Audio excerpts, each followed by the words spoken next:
ये जो छायांकित है इस भाग का क्षेत्रफल पूछ रहा है, समझ रहा है ना बात के मतलब। ये जो क्षेत्रफल आप देखो इसको निकालेंगे कैसे से समझाते हैं, जरा सा हम इधर देख ले। ये हो गया, अब यहाँ से इसको मिला दिया गया है और यहाँ से इसको मिला दिया गया है, मिला दिया गया है। इस भाग का कह रहा है क्षेत्रफल निकालने के लिए, ये वाला भाग का, ये वाला भाग का कह रहा है क्षेत्रफल निकालने के लिए। तो हम करेंगे क्या जी, ये जो ए बी सी डी वर्ग है, ए बी सी डी जो वर्ग है, इस वर्ग में से क्या करेंगे, दो गो है कहते हैं, अर्धवृत्त का क्षेत्रफल क्या कर देंगे, घटा देंगे। देखो घटा दिए तो यही ना बच रहा है छायांकित भाग, ये छायांकित भाग बच रहा है ना, इसी का कह रहा है क्षेत्रफल निकालने के लिए। हम दिया है, प्रश्न से दिया है वर्ग की भुजा, वर्ग की भुजा कितना सेंटीमीटर, 14 सेंटीमीटर। वर्ग की भुजा कितना दिया है, 14 सेंटीमीटर। हल में क्या हो गया, हल में हो गया प्रश्न से दिया है वर्ग की भुजा बराबर 14 सेंटीमीटर। और अभी हम जो समझाए हैं जो वर्ग के जो भुजा है वो हो गया 14 सेंटीमीटर। कितना सेंटीमीटर, ये 14 है तो ये भी 14 ना होगा रे, ये भी 14 हो जाएगा तो ये भी हो जाएगा 14 सेंटीमीटर, ठीक है ना। अब इसका अगर आधा हम कर ले, इसका अगर हम आधा कर ले तो त्रिज्या मिलेगा। वर्ग के भुजा जो होगा वो अर्धवृत्त का व्यास हो जाएगा, अर्धवृत्त के व्यास के अगर आधा कर देंगे तो क्या मिल जाएगा, त्रिज्या मिलेगा। तो इसीलिए हम त्रिज्या लिखेंगे, इसीलिए त्रिज्या बराबर, तो इसीलिए त्रिज्या बराबर में हो जाएगा 14 बटे में 2, तो कट करके कई सेंटीमीटर, 7 सेंटीमीटर। कोई दिक्कत, 7 सेंटीमीटर, 7 सेंटीमीटर हो गया। बात समझ में आ गया। तो यहाँ पर से लिखेंगे अब, क्या लिखेंगे अब छायांकित भाग का क्षेत्रफल, छायांकित भाग का क्षेत्रफल बराबर, तो छायांकित भाग का क्षेत्रफल क्या हो जाएगा, ये वर्ग का क्षेत्रफल माइनस में 2 गुना अर्धवृत्त का क्षेत्रफल। तो वर्ग का क्षेत्रफल क्या हो जाएगा, भुजा स्क्वायर माइनस 2 गुना अर्धवृत्त का क्षेत्रफल पाई आर स्क्वायर बटा में होगा, होगा कि नहीं होगा। अब ई 2 से ई 2 को कैंसिल, 2 से 2 कैंसिल हो गया ना। अब हमको क्या बच गया, भुजा स्क्वायर माइनस में पाई आर स्क्वायर। भुजा के मान बता दो हमको, तो 14 के स्क्वायर, अब हो जाएगा 22 बटे में 7, अब गुना त्रिज्या कितना आया है 7 गुने 7, 14 के स्क्वायर 196, 14 के स्क्वायर हो जाएगा 196 माइनस में 7 से 7 से खत्म कर दो।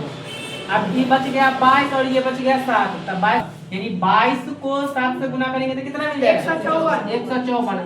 154 जो है 196 में से घटा देंगे, 196 में से कितना घटाएंगे 196 में से 54 घटा देंगे तो बचेगा 42। क्षेत्रफल निकाले तो क्षेत्रफल का मात्रक होता है सेंटीमीटर स्क्वायर। ये हो गया यही हो गया मेरा आंसर, ठीक है, समझ में आया। 4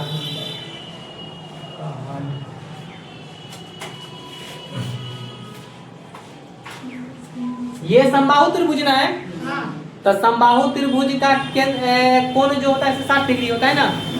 समबाहु त्रिभुज का कोण कितना डिग्री होता है 60 डिग्री। समबाहु त्रिभुज का कोण हो जाता है 60 डिग्री, ठीक है ना। और ये त्रिज्यखंड का दिया भुजा कितना 6 सेंटीमीटर, तो वृत्त के भी वृत्त और ये दोनों का त्रिज्या होगा 6 सेंटीमीटर। और ये समबाहु त्रिभुज है ना, तो समबाहु त्रिभुज के भुजा दिया कितना, सब कुछ मिला हुआ है। तो लिखेंगे हल में, हल में हो जाएगा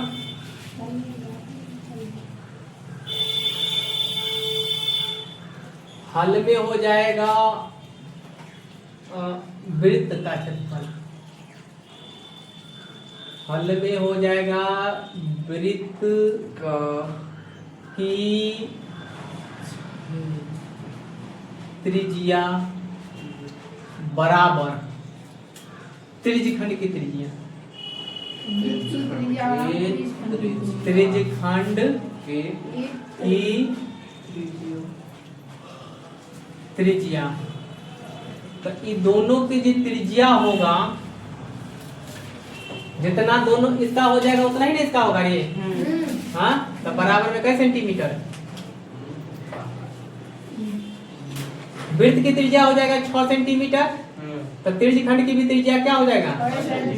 त्रिज्यखंड की त्रिज्या लिख लेना अपना त्रिज्या। त्रिज्यखंड की त्रिज्या r बराबर में क्या हो जाएगा? 6 सेंटीमीटर। और ये समबाहु त्रिभुज का कोण जो हो जाएगा से 60 डिग्री होगा। तो यहाँ से हो जाएगा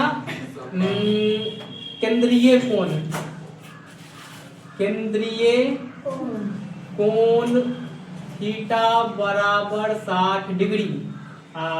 वर्ग की समबाहु त्रिभुज की भुजा, समबाहु त्रिभुज की भुजा।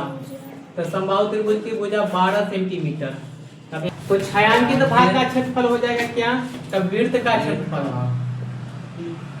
वृत्त का क्षेत्रफल प्लस समबाहु त्रिभुज का क्षेत्रफल, समबाहु त्रिभुज का क्षेत्रफल माइनस पाई का मान हो जाएगा 22/7 और आर का मान 6। तो 6 का स्क्वायर और प्लस में √3 उसी तरह से और बट्टा में 4 और गुना में भुजा। तब भुजा के मान दे दिया 12। तो ये हो जाएगा 12 के स्क्वायर माइनस थीटा के मान हो जाएगा 60 डिग्री। तो यहाँ से हो जाएगा 60 बट्टे में 360 और पाई का मान 22/7 और गुना त्रिज्या हो जाएगा 6 का स्क्वायर। क्या होगा?